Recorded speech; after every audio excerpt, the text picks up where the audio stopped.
Hello and welcome to the programme. Japan's economic miracle and its swift catch-up with developed countries has raised much attention in the last few decades. However, such a phenomenon as Japanese democracy has really not been discussed so much. Now, it is known that a political system based on democratic elections and a clear separation of powers effectively operates in Japan. Now, this model inspired many Asian countries, some of which became the East Asian tigers.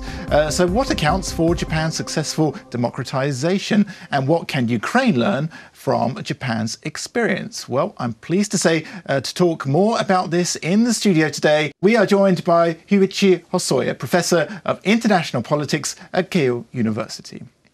Hello, thank you so much for coming in. Thank you for your invitation.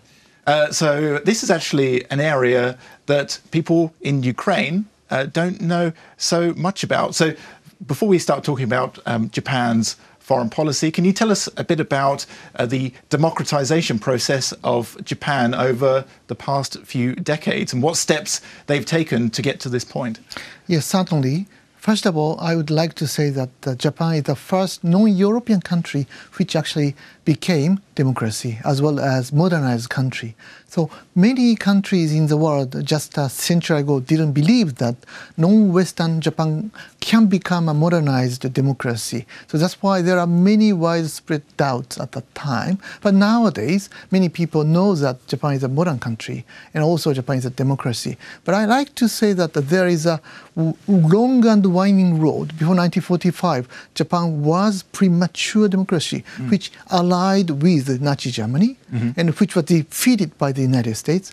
And after 1945, we were reborn to become a new democracy. And after 1945, we become much more mature democracy. And so we know Japanese people knows both authoritarian regime and democratic regime. And we know that democratic regime is much better. And we are much richer and also much more peaceful under the democratic regime rather than an authoritarian regime. So that's why majority of Japanese people, or every Japanese people, basically believes that democratic system is much better for us. And what steps after World War II were put in place to make sure that these democratic organizations were put in, that the processes properly worked? Because in the result, Japan is very prosperous. Exactly. Before 1945, we had many frustrations and irritations because we had many disadvantages. UK, US, and leading powers had advantages. But we faced difficulty and barriers to join in, major powers. But after 1945, having had these difficulties and disadvantages, but we think that we can overcome these difficulties, and also we should abide by international rules, because international rules can be sometimes frustrating, but at the same time, international rules can defend us, defend our national interests as well. So that's why I think that after 1945, not just Japan becomes a peaceful country, but at the same time, we really strongly respect international rules, because it's much better for us to respect these international rules. Yes, but also, I mean, you talk about foreign policy, but there's also internal policy as well. You had electoral reform in, I think it was 1994. You had the victory of the Democratic Party about 10 years ago as well. So how important is foreign policy and how important is domestic policy when it comes to reforms? Yes, as I said, even after 1945, we experienced a long and winding road. And I think that democracy is not just a goal. Democracy is a kind of a process. And we are still on the process to create much better system. And even UK or US are facing difficulties under President Trump and his confrontation with the Congress and UK's decision to leave the European Union. So every democracy has difficulties. And we are always in the process of creating a better political institutions. And still we have many problems. But under the democratic regime, there are many opportunities to create a better system. if people decide it. So in the sense, I think that repeatedly Japanese people face difficulties, but every time people try to overcome that. Do you think it's a question of mentality, actually? Because I heard a very interesting argument once about why perhaps some people in Ukraine accept corruption. And the reason was, it was from a philosopher, and he said it was because people accept it, people get used to it. So do you think actually perhaps it's part of the Japanese mentality that they want to improve, that they want a better life, to strive for more, that they're more willing to fight for this? Do you think that's a fair argument? Yes, basically yes. And at the same time, I also like to add that basically Japanese people is quite pragmatic or realists. And we experience different kind of political systems, institutions, as I said, little.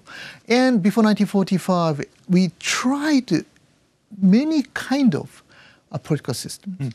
And, well, we can compare different kind of political systems. And we watched each country in the world, in European countries and also in the United States. And we actually came to the conclusion that we try to combine several political systems, basically British parliamentary system, cabinet system, and American democracy. We are combining these kind of things. But at the same time, we prioritize the importance of stability in the sense, rather than quickly changing the government, we have maintained a political regime under LDP, ruling party, majority party. So, well, by saying that, I can say that we try to maintain both stability and at the same time representative system in which people can try to improve, as you said, our current situation. Yeah, I think you actually make a very interesting point there, because when I look at Brexit at the moment and I see that there's very little stability and really a lot of people, a lot of businesses, they can't plan, they don't know what's going to be in the future. But if you do have the stability, then it makes it a lot easier to progress. You've actually lectured around Eastern Europe, including here in Kiev recently and in Belarus.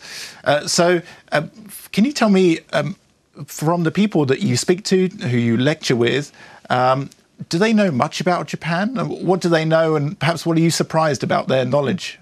Well, yes, basically, well, Japan is often misunderstood because sometimes it's very difficult to fully understand what Japan is, how Japan is like. And also, Japan has many contradicting different faces because Japan is a quite old country and old culture, traditional architects, but at the same time, Japan is quite modernized country.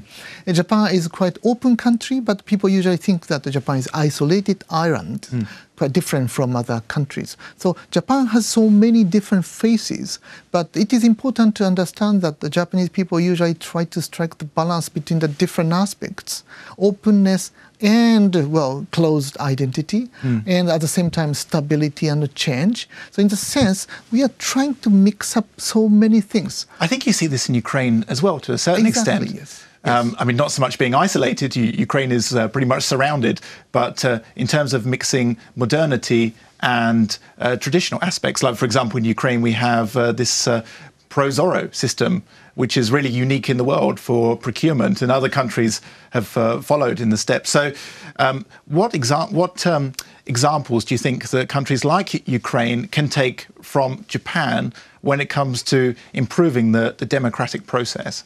Yes, basically, imitation is different from learning. Japan has been trying to learn so many things from British experience, American experience, European experience, but we try to avoid imitation because our tradition and the cultural heritage are different from British or American traditional culture, political culture. If our political culture, our history and the geography and history are different from British one or American one, we cannot imitate simply British system or American system. But at the same time, Britain and America are basically quite advanced democracies, I would say. It means that we have so many things to learn from British experience and American experience. That's why I like to say that Ukraine can learn many things from British experience, American experience, and Japanese experience as well. But actually, Ukraine doesn't have to imitate. So it can make its own, almost. Exactly, mixing up different things, and well, itself. I mean, Ukraine itself can learn something and can make something by respecting its own tradition.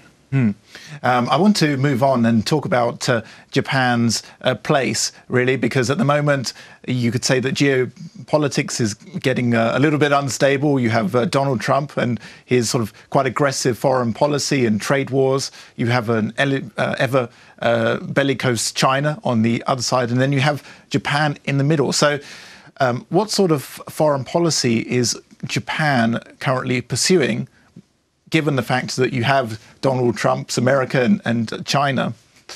Yes, basically I would say that both the United States and China are unilateralist countries which prefer a much more unilateral foreign policy, trying to pressure other countries. Even though Japan is allied to the United States, of course, we have many problems and difficulties.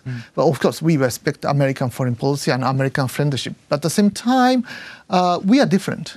I mean that we are not strong enough as UK, US or China. So that's why we need to really rely upon international agreements on international rules. It means that we are really defending liberal international system or rule-based international order. And this is a slightly different from, I think, American or Chinese approach to international relations. Well, it must be incredibly difficult because there is obviously this example of China and the South China Sea and the conflict as well. So obviously maybe you can't compare them exactly, but Russia also is a threat to Ukraine as well. So how is Japan working to balance this?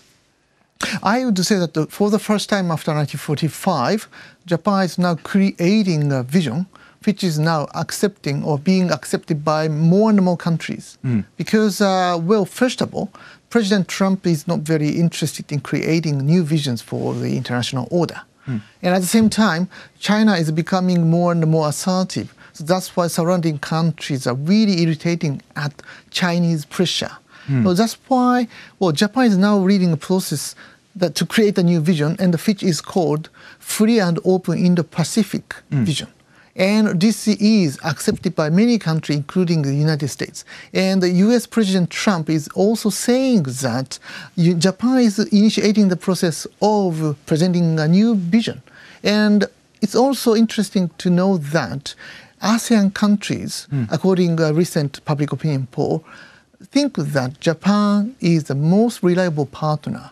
They suffer from the fact that the United States is retreating from the Southeast Asia, and China is putting much stronger pressure upon ASEAN countries. That's why now ASEAN countries is looking at us. And also both Australia and India are creating a much stronger tie with Japan. So now, even though Japan as a power is smaller than the United States or China, but many countries in the region are now expecting a much larger role of Japan. And Japan is playing, I think, and responding to these requests. Do you think China's power is real, or do you think it's more face? Well, both. I think that China is a powerful country. China has many strong companies like Huawei. But at the same time, as a country, as a power, well, China is aging. Within 10 or 20 years, China will need to face unprecedented aging society because of the one-child policy. And of course, this will curb the rapid economic growth of China, and which is set by Chinese government, the new normal. And it means that China cannot be so powerful as before. When we look at the economic growth rate, it will certainly affect its military budgets. And also Japan has quite a big stake in China. There's a lot of Japanese companies in China, if I'm not mistaken. Yeah, you're right. That's why we are helping China to be stabilized. And now between the two countries, we are providing some lessons and some model for China for social welfare system. And like environmental issues as well, Japan is much more advanced in the technology to prevent environmental pollution. That's why there are many areas that Japan and China can collaborate. And we expect that China can play a much more responsible role in the region because it benefits Japanese economy as well. Yes, and technology is also going to play a huge role in society in the coming years. in terms of jobs, in terms of everyday life, and Japan is at the forefront of this. Yes, absolutely. My final question for you is, obviously you've been in Ukraine for a little while now, so how would you rate relations between Japan and Ukraine?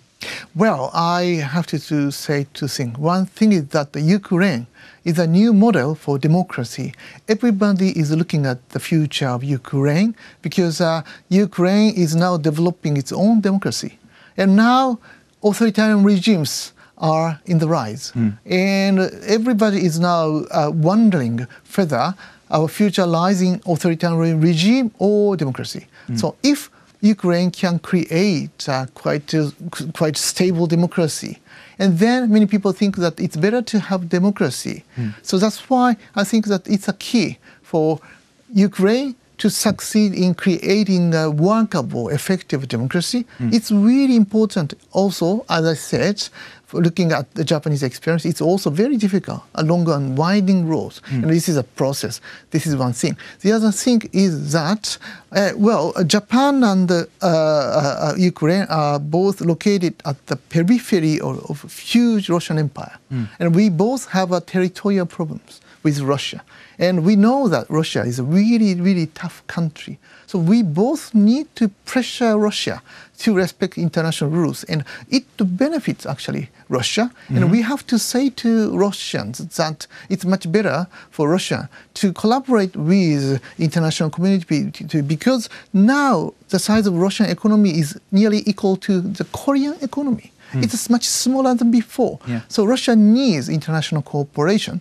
That's why both Japan and Ukraine need to persuade Russia not to be isolated in international community, but to collaborate and in a forward-looking way with surrounding countries, because it's much better for Russia, I think. Okay, well, Mr. Hosoya, thank you very much for coming into our studio today. It was a pleasure. Thank you very much. Indeed. That was Yuichi Hosoya, Professor of International Politics at Keio University. Thank you for watching, and stay tuned for more on UATV.